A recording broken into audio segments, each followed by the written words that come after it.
تشربوا ايه يا فندم؟ حمدي، ازيك يا حمدي؟ عامل ايه؟ عماد، الحمد لله كويس. انت عامل ايه يا عماد؟ هو في ايه؟ إيه اللي بيحصل ده؟ ازاي عامل زيك بكل برود اعصاب يجي يقول له ازيك يا عماد؟ ده انا مراته وبقول له قدام الناس يا باشمهندس. بعد اذنك يا رحمه اسكتي. هو انت تعرف الاشكال دي منين؟ وازاي يقول لك يا عماد؟ هو ما يعرفش انك مهندس؟ اهدي يا رحمه، مش كده. هو انت مش شايفه الاستاذ اخوكي؟ انا مش عارفه هو جايبنا يفسحنا ولا جايبنا يهزقنا. كلمه تانية هيبقى الرد عليك عنيف. عليا انا؟ طب يا عماد. شهد، انا اسف يا حمدي، متزعلش. انت ما غلطتش عشان تتأسف، انا اللي غلطت، وهفضل طول عمري ادفع ثمن غلطاتي.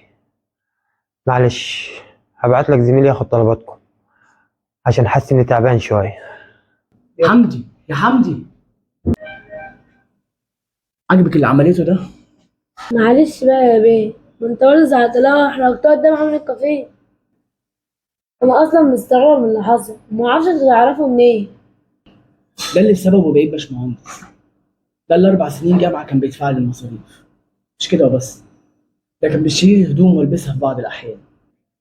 مش معقول ده. امال ايه اللي وصله لكده؟ ده ابوه كان من اكبر تجار الاستيراد والتصدير في البلد. كان لما بيخش الجامعه كان بيتعمل له 1000 حساب. حتى العميد نفسه كان بيعمل له حساب.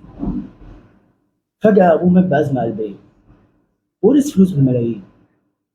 من ساعتها اهمل دراسته، وحياته بقت سهر ورقصات وخمارات.